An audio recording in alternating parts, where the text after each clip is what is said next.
Manalig sa Panginoon.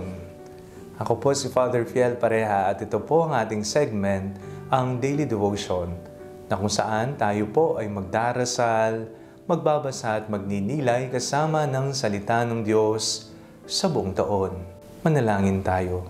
Sa ngalan ng Ama, ng Anak at ng Espiritu Santo. Amen. Halina, banal na Espiritu, liwanagan mo ang aming puso at isip nang maunawaan at may sa buhay namin ang iyong salita. Amen. Our Bible passage for today is from the Gospel of St. Luke chapter 10, verses 1 to 9, and I read it for you. After this, the Lord appointed 70 others and sent them on ahead of him in pairs to every town and place where he himself intended to go. He said to them, "The harvest is plentiful, but the laborers are few. Therefore, ask the Lord of the harvest to send out laborers into his harvest. Go on your way.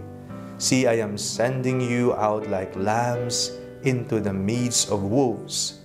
Carry no purse, no bag, no sandals, and greet no one on the road. Whatever house you enter, first say, 'Peace to this household.'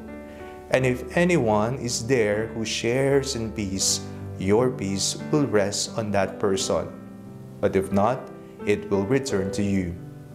Remain in the same house, eating and drinking whatever they provide, for the laborer deserves to be paid. Do not move about from house to house. Whenever you enter a town and its people welcome you, eat what is set before you. Cure the sick who are there, and say to them, 'The kingdom of God has come near you.'" Gaano na po kalalim ang iyong pananalig sa Diyos? Natatandaan niyo po ba ang isang karanasan sa iyong buhay na talagang sinubok ka sa pananampalataya mo sa Diyos? Maaaring ito ay noong nagkaroon ka ng malubhang sakit, o kaya naman ang iyong mga magulang o anak. Noong ikaw ay hindi pumasa sa board exam, ikaw talagang nasubok. Noong ikaw ay nagkaroon ng problema sa trabaho, o kaya sa negosyo, o kaya sa pag-aaral. Kumusta ang iyong pananalig? Ikaw ba ay munti ka ng sumuko at bumitiw sa pagkakapit sa Panginoon, o nanatili kang nakakapit sa Kanya? Ang ating pong pagbasa ngayong araw na ito ay isang imbitasyon sa atin na kung ano ang naranasan ng mga alagad ay maaari din nating maranasan. Pero ang susi sa lahat ay ang pagtitiwala sa Panginoon, pananalig sa Kanya. Isinugo ng Panginoon ang mga alagad. Ang sabi pa nga ng Panginoon, "Kayo ay aking isusugo na para bang mga maaamong tupa na paliligiran ng mga lobo, ng mga asong gubat." Hindi ba nakakatakot yon?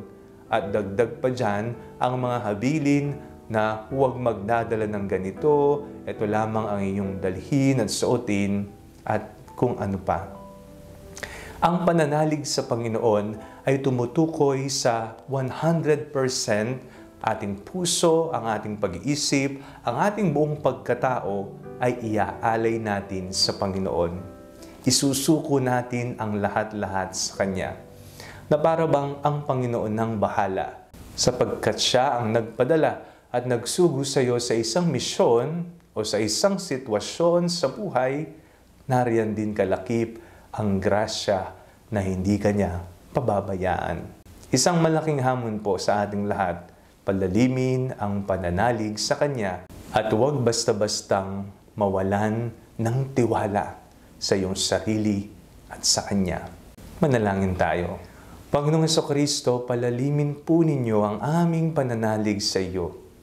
Anumang sitwasyon ng buhay, mahirap man at nagdurusa, nawa ang aming pagkapit sa inyo ay hindi matitinag kailanman. Amen. Sa ngalan ng Ama, ng Anak at ng Espiritu Santo. Amen. Huwag po ninyong kalimutang i-like ang video ito. Mag-comment po kayo and share it with your family and friends. Ang Panalangin Bago Matulog ay may sariling Facebook page na po. Huwag niyo pong kakalimutang mag-like at mag-follow dito. And do not forget to subscribe to our YouTube channel. I-click niyo lamang po ang link na nasa description ng video ito o kaya naman po, just search Father Fiel Pareha. God bless you po.